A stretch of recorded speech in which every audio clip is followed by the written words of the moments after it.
affirmative sentence attack negative sentence লৈ just আমি চাৰিটা সূত্ৰ এপ্লাই কৰি কিনে আমি পৰিৱৰ্তন কৰিব পাৰো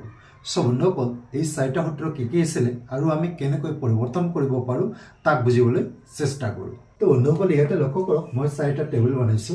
আৰু ইয়াত চাৰিটা সূত্ৰ লিখা আছে আৰু এই চাৰিটা সূত্ৰৰ সহায়ত আমি affirmative sentence বোৰক that means হয়বাদক বাক্যটাক আমি নেগেটিভলৈ কেনেকৈ পৰিৱৰ্তন কৰিব পাৰো তাক এক্সাম্পল হয় আমি বুজিবলৈ চেষ্টা কৰিম আপোনালোকে ভিডিওটো শেষলৈকে চাই থাকক নিশ্চয় বুজিব পাৰিব আৰু নেগেটিভ সেন্টেন্সলৈ আমি কেনেকৈ পৰিৱৰ্তন কৰিব পাৰো সকলো ডাউট ক্লিয়াৰ হৈ যাব জাস্ট আমি চাৰিটা সূত্ৰ মনত ৰাখিব লাগে আৰু হেই চাৰিটা সূত্ৰদি আমি কেনেকৈ নেগেটিভলৈ পৰিৱৰ্তন কৰিব পাৰো আমি উদাহৰণ কেইটালৈ লক্ষ্য কৰিলে নিশ্চয় ডাউট ক্লিয়াৰ কৰিব পাৰিম আশা কৰিছো বন্ধুসকল নিশ্চয় বুজিব পাৰিছে আৰু ভিডিওটো শেষলৈকে চাই থাকক যদি ভিডিওটো ভাল লাগে লাইক এটা কৰি দিব আৰু যিমান পাৰে শেয়াৰ কৰি দিব এতিয়া চাওক মই প্ৰথম সূত্ৰটো লিখিছো সাবজেক্টৰ পিছত অক্সিলাৰি ভাৰ্ব তাৰ পিছত not that means affirmative sentence এটা আমি কেনেকৈ গঠন কৰো সাবজেক্টৰ পিছত আমি ভাৰ্ব লগাই দিও তাৰ পিছত অবজেক্ট লগাই দিও ন সো ইয়াতে চাওক যদি এফাৰ্মেটিভ সেন্টেন্সটো অক্সিলাৰি ভাৰ্ব থাকে তেতিয়া আমি নেগেটিভ কৰোতে কি কৰিব লাগে জাস্ট অক্সিলাৰি ভাৰ্বৰ লগত আমি এটা নট লিখি দিম তাৰ পিছত অবজেক্টটো থাকিব সো ইয়াতে চাওক যে সাবজেক্ট অক্সিলাৰি ভাৰ্ব তাৰ পিছত নট তাৰ পিছত অবজেক্ট এইটো এটা স্ট্ৰাকচাৰ হয় দ্যাট মিন্স এইটো এটা ফৰ্মুলা হয় সো আমি কি বুজি পালো যে অক্সিলাৰি ভাৰ্বৰ লগত জাস্ট আমি নট লিখি দিম আকৌ এইটো লৈ চাওক যে সাবজেক্ট তাৰ পিছত ডু নট ভাৰ্বৰ present form that means v1 তাৰ পিছত অবজেক্ট আকৌ দুই নম্বৰ স্ট্ৰাকচাৰটো দ্যাট মিন্স ফৰ্মুলাটো এইটো হয় যে সাবজেক্টৰ পিছত আমি ডু নট ইউজ কৰি আমি নেগেটিভলৈ পৰিৱৰ্তন কৰিব পাৰো তেতিয়া যেতিয়া ভাৰ্বটো আমাৰ প্ৰেজেন্ট টেন্সত দিয়া থাকিব ইয়াতে লক্ষ্য কৰক মই ব্ৰেকেটত লিখি দিছো v1 দ্যাট মিন্স যেতিয়া সেন্টেন্সটো ভাৰ্বটো v1 ত থাকিব প্ৰেজেন্ট টেন্সত থাকিব আৰু সেই সেন্টেন্সটো যেতিয়া আমি নেগেটিভলৈ পৰিৱৰ্তন কৰিম তেতিয়া জাস্ট আমি সাবজেক্টৰ পিছত ডু নট লিখিব লাগে দ্যাট মিন্স ভাৰ্বৰ আগত আমি ডন্ট লিখি দিব লাগে আকৌ 3 নম্বৰ স্ট্ৰাকচাৰটো লৈ লক্ষ্য কৰক দ্যাট মিন্স ফৰ্মুলাটো লৈ চাওক যে সাবজেক্টৰ পিছত আমি ডাজ নট লিখিম তাৰ পিছত v1 অবজেক্ট যেতিয়া সেন্টেন্সটো দ্যাট মিন্স এফাৰ্মেটিভ সেন্টেন্সটো ভাৰ্বটো v5 ত থাকিব দ্যাট মিন্স v5 মানে আছে ভাৰ্বৰ লগত s বা es প্লাস হৈ থাকে ন যেতিয়া ভাৰ্বটোৰ লগত s বা es প্লাস হৈ থাকিব আৰু সেই সেন্টেন্সটোকে আমি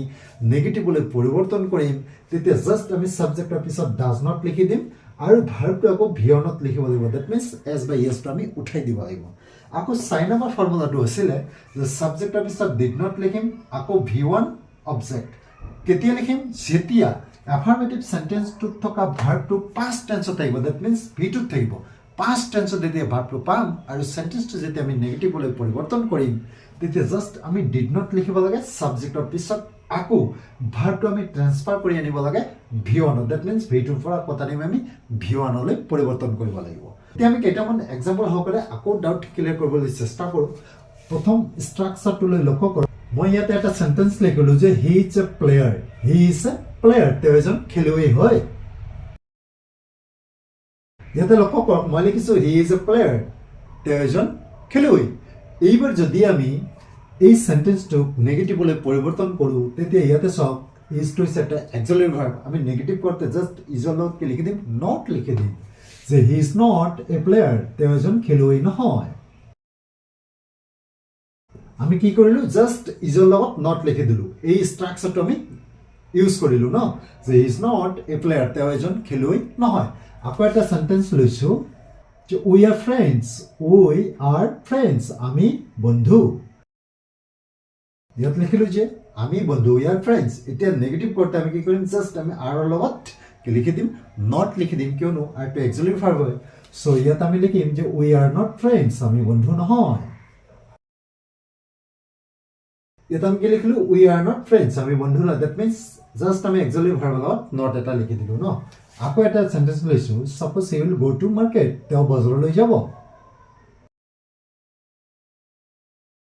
হি উইল গো টু মাৰ্কেট তেওঁ বজাৰলৈ যাব ইয়াতো লক্ষ্য কৰক will to is auxiliary verb just আমি ইয়াত কি লিখিম উইল নট লিখি দিম যে he will not go to market তেওঁ বজাৰলৈ নেযাব জাস্ট আমি অক্সিলাৰি ভাৰ্বৰ লগত নট লিখি দিম ন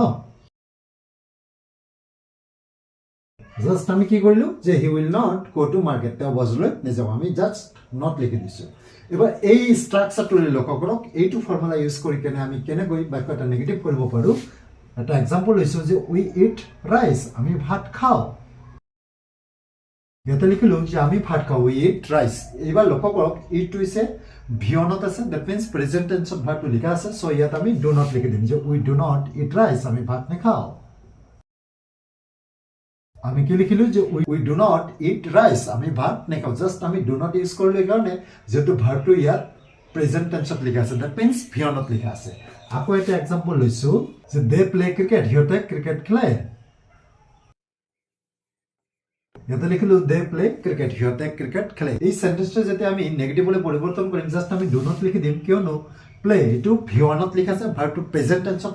লিখা আছে সো প্ৰেজেন্ট টেন্সত থাকিলে আমি জাস্ট সাবজেক্টৰ পিছত ডু নট লিখি দিম যে they do not play cricket হিয়তে ক্ৰিকেট নেখেলে জাস্ট আমি কি কৰিলো ডু নট লিখি দিলো ন যে they do not play cricket হিয়তে ক্ৰিকেট নেখেলে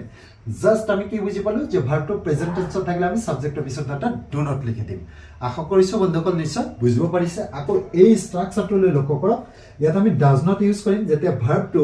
V5 ত থাকিব দ্যাট মিন্স ভাৰ্বলত s by s প্লাস হৈ থাকিব ন আমি এটা এক্সাম্পল লৈছো suppose he rights a letter তেওঁ এখন চিঠি লিখে এটাকে লিখিলো হি ৰাইটস এ লেটাৰ তেওঁ এখন চিঠি লিখে ন এই সেন্টেন্সটো যেতিয়া আমি নেগেটিভ কৰিম জাস্ট আমি ডাজ নট লিখিব লাগিব কিয়নো ইয়াতে সব rights ইয়ালত s by s plus হৈ আছে V5 ত আছে সো এইকাৰণে আমি ডাজ লিখিম আকৌ ভাৰ্বটো আমি ভিয়নত লিখিম s by s টো আমি উঠাই দিব লাগিব সো এইটো আমি কি লিখিম যে he does not right a letter যেটা আমি কি লিখিলো যে he does not right a letter ইয়াতে লক্ষ্য কৰক আমি ৰাইটস টু এবাৰ আমি ৰাইট লিখিছো এস টো আমি উঠাই দিছো কিয়নো আমাৰ ফৰ্মুলাটো কি আছিল ভিয়নত লিখিব লাগিব নেগেটিভ কৰতে ন আকৌ এস থকা কাৰণে আমি ডাজ নট লিখি দিছো so he does not write a letter তেও চিঠি নিলিখে দ্যাট মিন্স আকৌ এটা এক্সাম্পল লৈছো she sings a song তাই এটা গান গায় she sings a song তাই এটা গান গায় ন ইয়াতে লিখিলো যে তাই এটা গান গায় she sings a song ইয়াতে লক্ষ্য কৰক এটো V5 ত লিখা আছে sings s আমি প্লাস কৰি দিছো সো এটো আমি নেগেটিভ কৰতে কি কৰিম জাস্ট আমি does not লিখি দিম যে she does not sing a song আমি কি লিখিলো জাস্ট আমি does not লিখি দিলো আকৌ s টো আমি উঠাই দিছো দ্যাট মিন্স sings এটো V5 ত আছিল আমি V1 ত লিখিলো sing যে she does not sing a song তাই গান নাগায় দ্যাট মিন্স তাই গান নাগায় এনেকুৱা অৰ্থ প্ৰকাশ কৰিছে নেগেটিভত আশা কৰিছো বন্ধুসকল নিশ্চয় বুজিব পাৰিছে যেতিয়া এফাৰ্মেটিভ সেন্টেন্স এটা ভাৰ্বটো V5 ত দিয়া থাকিব দ্যাট মিন্স ভাৰ্বলত s by s প্লাস হৈ থাকিব তেতিয়া আমি জাস্ট ডাজ নট লিখি দিম আকৌ নেগেটিভ কৰতে ভিয়নত লিখি দিম এইখিনি আছিল ইয়াৰ মেইন বিষয়বস্তু আকৌ এই ষ্ট্ৰাকচাৰটো লৈ লক্ষ্য কৰক ইয়াত আমি জাস্ট কি কৰিম ডিড নট লিখি দিম যেতিয়া ভাৰ্বটো আমাৰ পাস্ট টেন্সত থাকিব সো আমি এক্সাম্পল লৈছো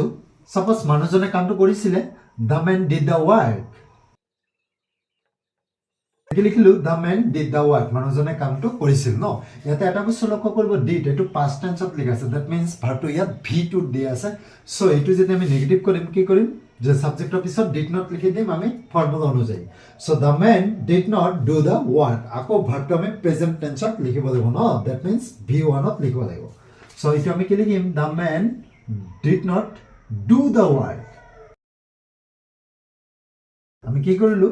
জাস্ট আমি এই ভাৰ্বটো পাস্ট টেন্সত থকা কাৰণে আমি ডিড নট লিখি দিলো আকৌ ডিডৰ প্ৰেজেন্ট টেন্স আমি ইয়াত ডু লিখি দিছো দ্যাট মিন্স ভিটোৰ পৰা আমি ভিয়নত লিখিব লাগিব নেগেটিভ কৰতে the man did not do the work মানুহজনে কামটো কৰা নাছিল এই ধৰণে আমি অৰ্থবিলাক বুজিব লাগিব আকৌ এটা এক্সাম্পল লৈছো